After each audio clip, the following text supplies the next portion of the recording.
Welcome back, everyone, to another week and another episode of Interventions and Detentions. I'm your host, Brad. Thanks for tuning back in. It's been a long week. It's getting really hot here in Indiana, under a heat advisory today, so I'm down in the basement where it's nice and cool. Remember, Interventions and Detentions, folks, it's where the real learning begins. And, we're at the end of a school year. Some of you might still be in session. I hope you're not. I said that last week. I hope you're not. But if you are, hang in there. The end is in sight. And this is the time for celebrations. It's graduations, celebrations, the end of the school year. And we're going to talk about celebrations today. Talking about something that I believe has become one of the most important responsibilities of school leadership. Not budgeting, not discipline, not scheduling, not curriculum. Those are all important. But we're going to talk about people today. More specifically, how to celebrate, appreciate, and value those people that make our schools work. The people that make the principals look good, make our jobs easier. Now, I know there are some administrators listening right now who already may be thinking, well, Brad, I've got teacher shortages, behavior issues, state mandates, parent concerns, transportation problems, budget constraints, and about 17 other things on my plate, and the list goes on and on and on. I get it, folks. I get it. I've lived it. I'm right there with you.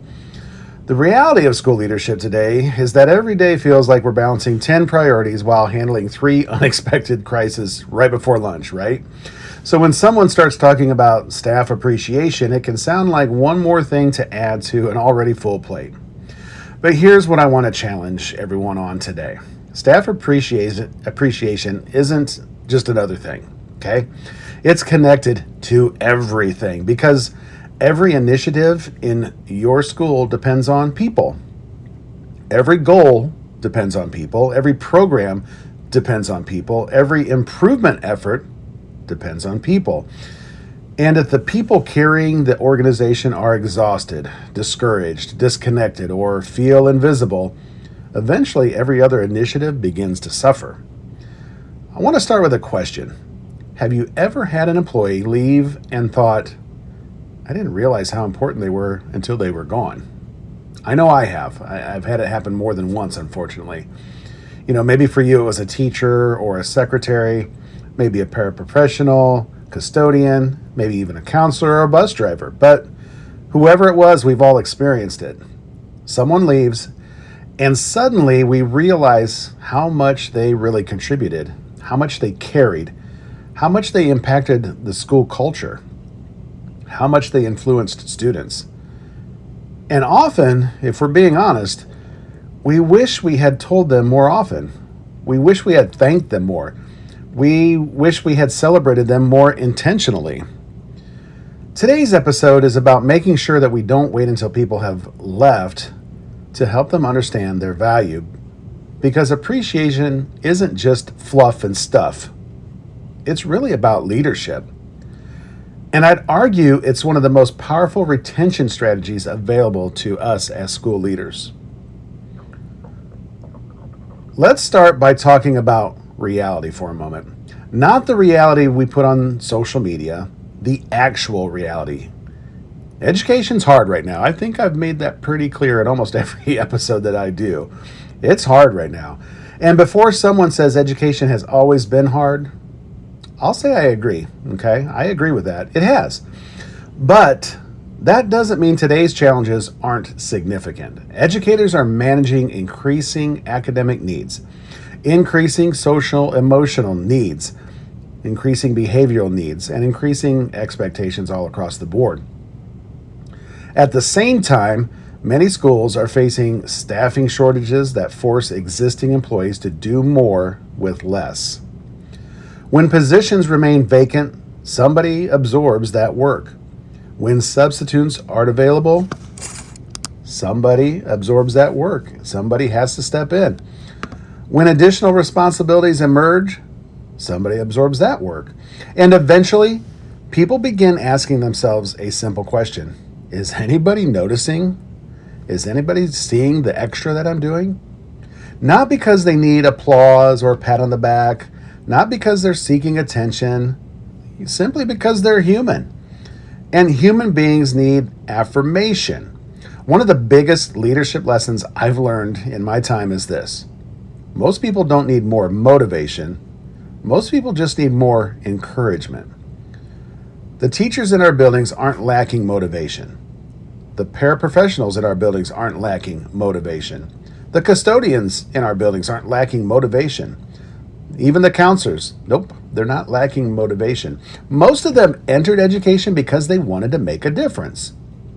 What wears people down isn't a lack of purpose, it's a lack of replenishment. Think about that, a lack of replenishment. Every difficult student interaction is a withdrawal. Every challenging parent conversation is a withdrawal. Every staff shortage is a withdrawal. Every frustrating mandate is a withdrawal. Every unexpected problem is a withdrawal. It takes a toll on us all. So the question becomes, what are the deposits and where are they? Where are the people finding encouragement? Where are they finding support? Where are they finding appreciation? Because if withdrawals continually exceed the deposits, burnout becomes inevitable. And that's exactly what many organizations are experiencing today. One of the most interesting conversations I have with administrators when I get together with them involves retention. Everybody wants to know how to retain great people. And there are certainly factors we cannot control. Things like salary, geography, family circumstances, career changes, retirement. Those things happen. But there are also factors that we absolutely can influence. People stay where they feel valued. People stay where they feel respected. People stay where they feel trusted. And people stay where they feel connected. Boy, those are all hitting home at the moment. Think about your own career. I want you to picture the best leader that you've ever worked for. Maybe not the smartest, not necessarily the most organized or the most innovative, but just the best one. Why were they the best? Chances are it wasn't because of a spreadsheet or a strategic plan. It wasn't because of their great handbook writing skills. It was probably because how they made you feel. They believed in you, they supported you, they encouraged you, they noticed you, they valued you. People remember how leaders make them feel, and that feeling often influences whether they stay or go. Let's make an important distinction for a moment. Recognition and appreciation are not exactly the same thing. Recognition is acknowledging what someone does. Appreciation is acknowledging who someone is. Recognition says, hey, great lesson today. Appreciation says, your commitment to students makes this school better. Recognition, hey, you improved student achievement, great job. Appreciation, the relationships you build with kids really matter, and I noticed that. Recognition focuses on the performance. Appreciation focuses on the value. And both matter.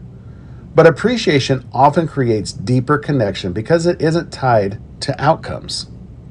It's tied to worth. People need to know that they're valued not only when they succeed, they need to know they're valued because they belong. Here's one of the biggest traps we administrators fall into. We become professional problem solvers. I've been guilty. It's what the job requires often. We address issues, we solve conflicts, we manage concerns, we respond to crisis. We spend our day looking for problems. The danger is that if we're not careful, we become experts at identifying what's wrong while overlooking what's right. We notice mistakes immediately. We notice concerns right away. We notice shortcomings right away. But excellence often becomes invisible, especially when it isn't consistent. Think about your most dependable employees, the people who show up every day. They're always there. They always show up. They always help. They always support. They always do the right thing.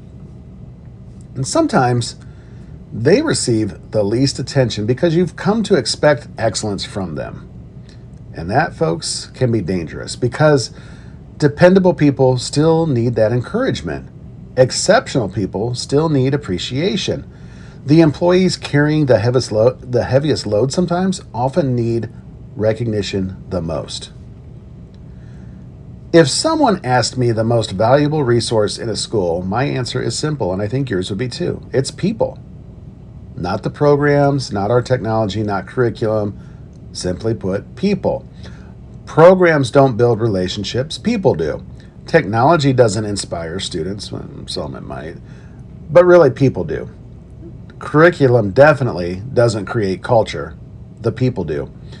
Everything in education rises and falls on people. And if people are our greatest asset, shouldn't appreciating them be one of our greatest priorities? I think so. And yet, many schools invest more time maintaining equipment than just encouraging their employees. We schedule maintenance for our buildings. We schedule maintenance for our buses. We schedule maintenance for our technology. But do we schedule maintenance for encouragement? Do we schedule appreciation? Do we intentionally invest in morale? The best leaders do. Not because it's trendy, because it's strategic. One of the most common mistakes that schools make is focusing on appreciation exclusively on teachers. Teachers absolutely deserve appreciation, but so does everyone else in the building. Think about your secretaries. Many schools would completely fall apart without them. Shout out to Beth Spencer, my secretary, one of the best ones around, and I've had some good ones. Shout out to Lori Heron. Lots of great secretaries in my lifetime. Sheila Howe, lots of good secretaries. Those people manage communication, they solve problems, they support parents, they assist staff, they coordinate logistics, and somehow they make the chaos look manageable. Think about your paraprofessionals for a moment. They support students with significant needs. They manage difficult situations, they build relationships, and they provide interventions to our students. And often they do so without much public recognition. Here's an important group, your custodians. Think about them for just a moment. Imagine your custodial staff disappearing for a week. Exactly. Think about that. Schools function because of their work. Think about food service employees, or your bus drivers, your counselors, interventionists, nurses, tech staff, your maintenance teams. Everyone has a part in student success. Culture improves when appreciation becomes all-inclusive, not selective. The goal isn't to celebrate just a few shining stars. The goal is to help everyone feel value. Before we talk about types of recognition programs, let's talk about something even more important: presence. Not presence with a T, presence with a C. Because appreciation starts with visibility. Staff members cannot feel connected to leaders they never see. One of the greatest advantages administrators have is just simply showing up. Not to your office, but to the building, into the classrooms, into the places all day long. Walk in those classrooms, visit offices, stop by the cafeteria, spend time with custodians, and talk with bus drivers. Check in with support staff. Presence communicates value. When leaders spend time with people, they're sending a message. They're sending a message that you matter. I see you. I appreciate you. And that message costs nothing. Let's talk about one of the simplest and most powerful leadership tools available. And I use this one a lot. The handwritten note. Not an email, not a text, a handwritten note. And I will say, sometimes I type them out and then add a little handwritten note to them. I just did that this week, actually. Why does this work? Well, because it's personal, it's intentional, and it's not common. In a world filled with digital communication, a handwritten note really stands out. Some of the most meaningful recognition I've ever witnessed came through simple handwritten messages. Just a few sentences, nothing specific, but genuine and timely. That's it.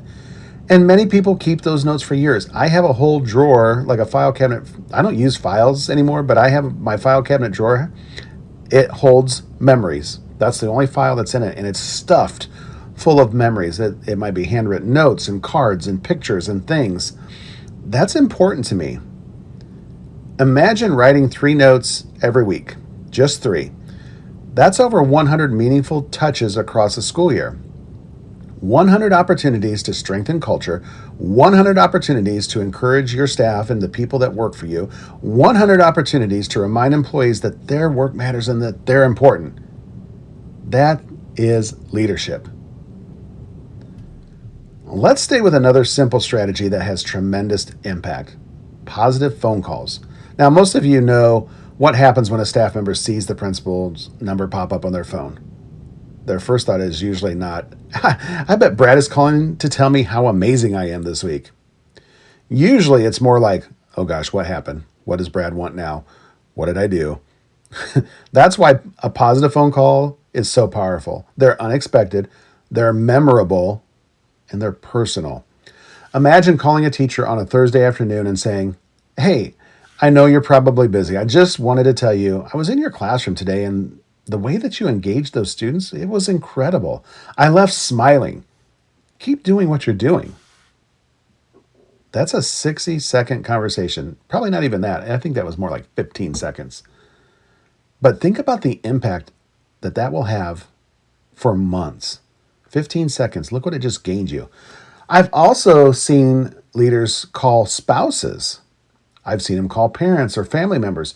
Imagine someone's husband answering the phone and them hearing this.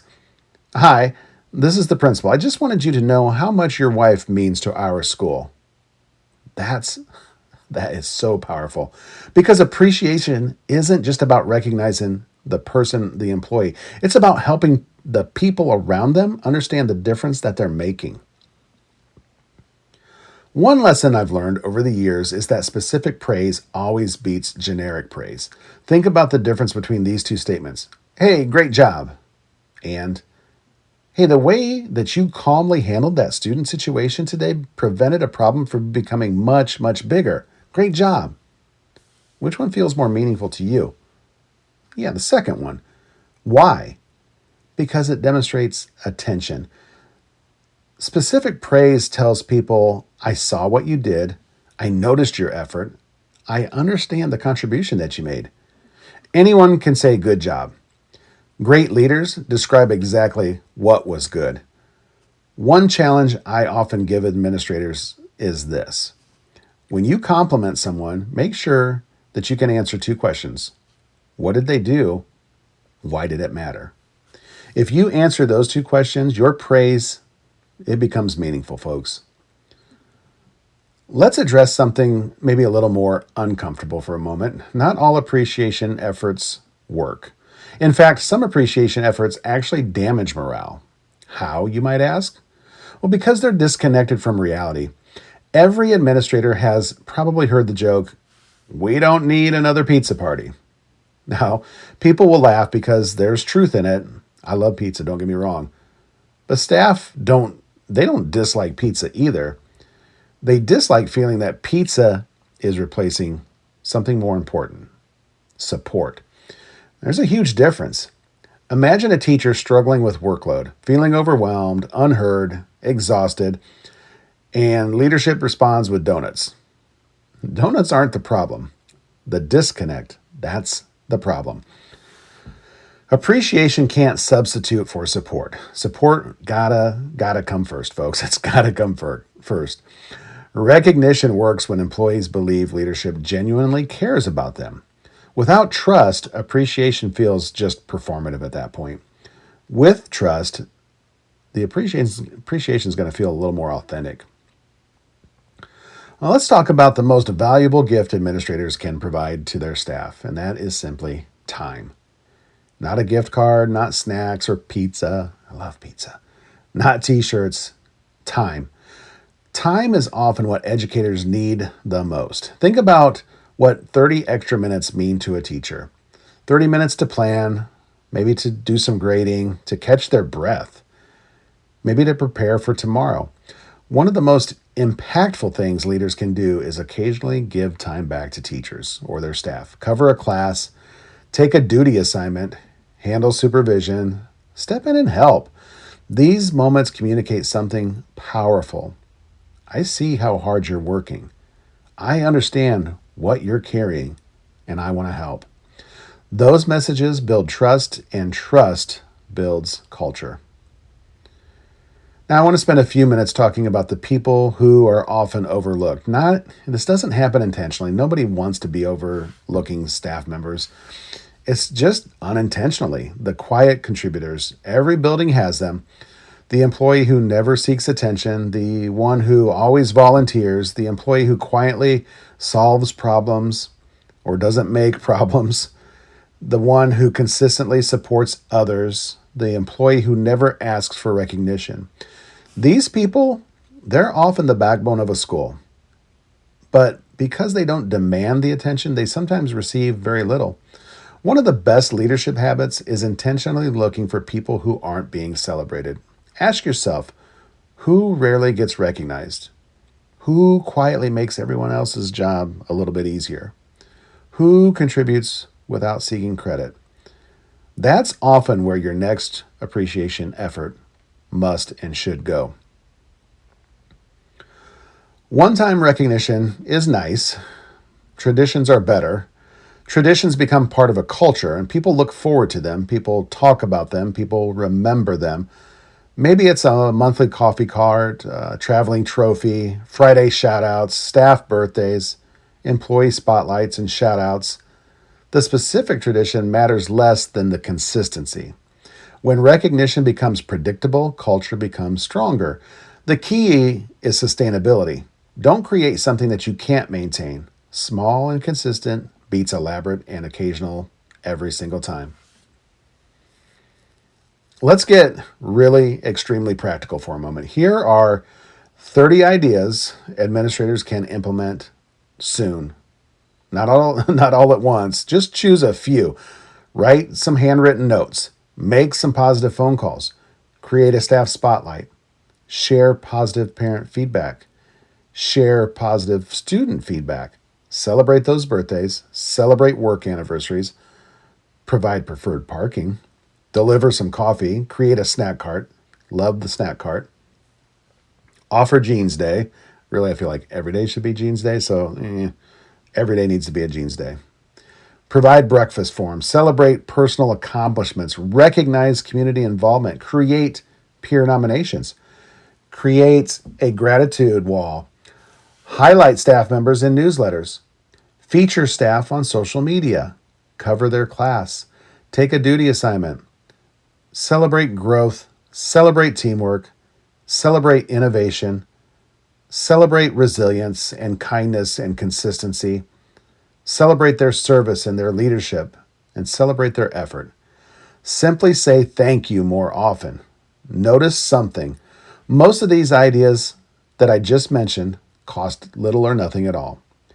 Appreciation isn't primarily a budget issue, it's an intentionality issue. Let's discuss something that may be the most powerful form of appreciation out there: trust. When leaders trust their employees, they're communicating respect. Think about how good it feels when someone says, "I trust your judgment." Those 4 words matter, probably more than anything else. They empower people. Trust encourages ownership. It creates confidence. Micromanagement does the opposite. Micromanagement communicates, "Hey, I don't fully believe in your ability," or, "I think you maybe could be doing this a little bit better." On the other hand, trust communicates, "Hey, I know you can do this. I've seen your potential. You've got this." One of the greatest forms of appreciation is just giving people the autonomy to do their job well. Get out of their way. Have you ever noticed that certain schools seem to retain employees forever? The 20, 30, 40-year people. Those are becoming more rare all the time. People that rarely leave, people actively seeking opportunities to work there. Why? It's not because of their beautiful facilities. They might have the worst building in the district. It's usually not because of the salary, but it's probably going to be because of the culture. People stick around where they feel connected, where they feel appreciated or valued, where they have strong relationships with staff members and team members. They stay where they believe they matter. The strongest retention strategy out there in education isn't a program. It's really just a culture. And culture is built through the leadership. One interaction at a time, one relationship at a time, one act of appreciation at a time. One challenge many administrators face is consistency. Everybody starts the year with great intentions. I'm already gearing up and thinking about all the things I want to do at my new school and my new job and my new staff. Then reality is going to hit and happen. So let's build a simple framework that we can work with. How about this? August, welcome people intentionally. The focus for September, focus on some handwritten notes. October, let's do some classroom celebrations. November, got to be gratitude month. What are you thankful for? December, holiday appreciation. January, that mid-year encouragement. February, let's be kind, some kindness initiatives. March, let's have some peer recognition, shout outs for each other. April, wellness and support time. May, appreciation celebrations because we're at that end of the year. And June, reflection and recognition. The goal isn't complexity, folks. It's consistency. And right there, I've laid it out for a whole school year for you, what you can do each month to put some focus on what you need to do to show appreciation. Because when appreciation becomes part of your calendar, it becomes part of your culture. I want to pause and ask just a few questions. Who in your building needs that encouragement right now? Who's been carrying a heavy load? Who has quietly contributed all year long and went unnoticed? Who have you unintentionally overlooked? Who needs to hear that their work matters? And perhaps the most important question here, if your employees described your leadership, would appreciation be part of the story? That's worth thinking about because the answer reveals a lot about culture. As we begin wrapping up this conversation today on appreciation, I want to leave you with something I've been thinking about a lot throughout my career. At the end of the day, leadership is influence. It's not authority, it's not about position, it's not about the title, but it's about influence. And one of the greatest opportunities we have as leaders is helping people see the impact they're making. Think about how many educators spend their entire careers wondering if they've made a difference. A teacher may never know what happens to a student 10 years after they leave the building. A parapro may never fully understand the confidence they helped build in a struggling child. That custodian may never hear how much students appreciated having a clean, safe, and welcoming school. That secretary may never realize how many anxious parents felt comforted because of that kind conversation over the phone. A bus driver may never know how much a smile mattered to a student having a difficult morning, or maybe just that simple greeting as they got on the bus. The reality is that many people in education never get to see the full impact of their work. That's where leadership comes in. One of our responsibilities is just helping people understand the difference that they're making. Not exaggerating it, not manufacturing it, truly helping them to see what is already true. Because sometimes people are so busy serving others that they forget their own value. And sometimes they just need somebody to remind them. And that somebody needs to be us, administrators. Here's a question that has challenged me for years. What story will people tell about working for you? Think about that. Someday, every employee who works in your building will move on, whether it be retirement, promotion, maybe a career change, relocation to a new building. Eventually, everyone leaves. And when they do, they tell stories. Stories about the culture, stories about the students, stories about their colleagues, and stories about the leadership. What do you hope those stories sound like for you? Do you want people saying, "That was the hardest I've ever worked," or "That was the most valued I've ever felt"? Hopefully both, because that first one can be a good thing, not a negative thing. Great schools challenge people. Great schools expect excellence. Great schools hold high standards, but great schools also appreciate the people that do those things, that make those things happen. The best leaders I've ever worked with somehow managed to do both. They've pushed people to improve, and they made people feel valued. They held people accountable, and they encouraged them. They expected excellence, and they celebrated the effort. That balance is leadership. I think appreciation highlights the difference between management and leadership. Managers monitor performance. Leaders inspire people. Managers focus on the tasks. Leaders focus on the people. Managers maintain systems. Leaders build cultures within those systems. Now, don't misunderstand me here, folks. Schools need management. Schedules matter, budgets matter, compliance matters, systems matter, but culture determines whether people thrive within those systems. And culture is built through relationships, one conversation at a time, one interaction at a time, one moment of appreciation at a time. You don't build culture during Teacher Appreciation Week. It's too late then. You got to build the culture on random Tuesdays in October. You have to build that culture in hallway conversations. Build that culture in handwritten notes. Build culture when you stop to just thank somebody. Build culture when you notice their effort. And build culture when you help people understand what their value really is. So here's the challenge I want to leave every administrator listening with today. Not 10 people, not 20, just 3. Think about 3 people in your building. 3 people who make your school better. 3 people who consistently contribute. 3 people who deserve encouragement. Now make a commitment. Within the next week, you're going to intentionally recognize them somehow. Not with a generic, hey, thank you. Not with a mass email. Personally, specifically, authentically. Tell them what they do and tell them why it matters. Tell them the difference that they're making. That's it. 3 people. And here's what's interesting. When leaders start intentionally appreciating others, something happens. The behavior becomes contagious. Teachers start appreciating one another. Support staff start appreciating one another. Teams start appreciating one another. Culture, it begins to shift. Not because of a program, but because of a practice. Now, before we finish, I want to make one final point.